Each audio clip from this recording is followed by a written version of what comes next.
Chapter 1.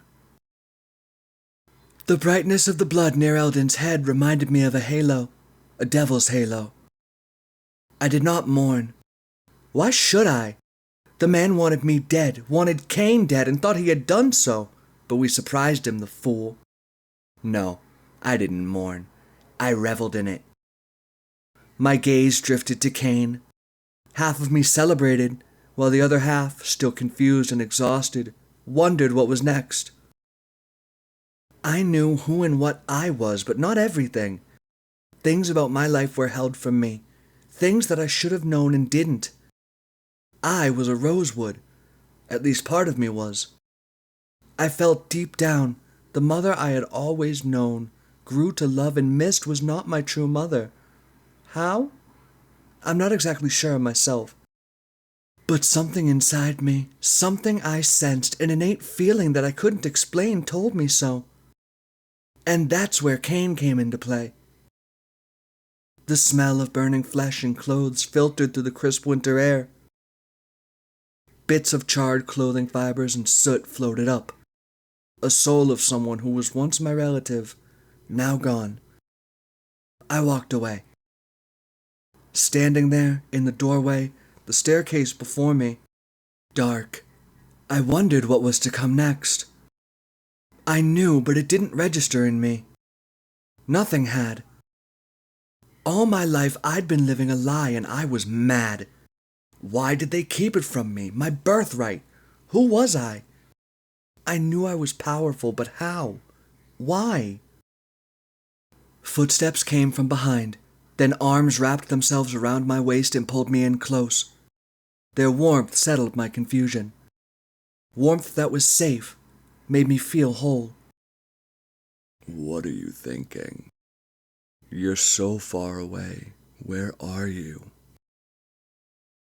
His soft voice, whispering in the dark, asked. I wanted to cry but held back the tears. I would not show weakness. Not now, not ever. I was like my father, that I knew. His power, the strength I had felt as a child, was now in me, living. I smiled. Do you know who my real mother was? Cain loosened his grip around me, but only for a brief moment as he took a deep breath. No. I turned to face him, and for the first time I saw Cain for what he was.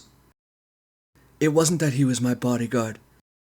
It was more of a union that held me fast to him, and I saw eternity in his eyes. I finally understood what the 4 marks meant. That realization brought inner peace, something I hadn't had in a long time.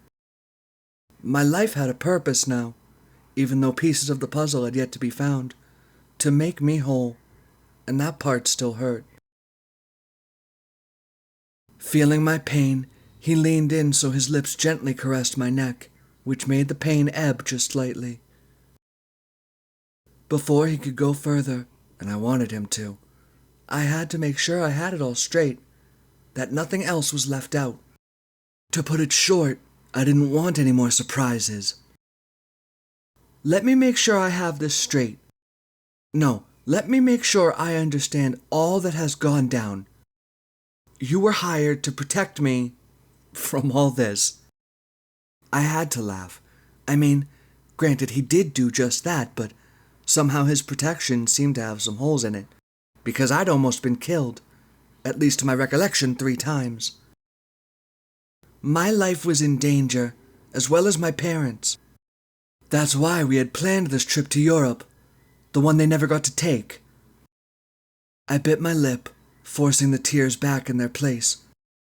The touch of his hand was most comforting. Even in its coldness, I felt such warmth that the tensions I had been feeling seemed to ebb.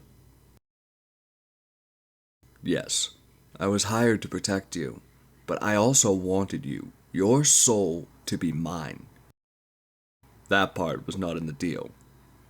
You were like a jewel, rich and expensive, something I desired and needed. No other in this world gave me what you did,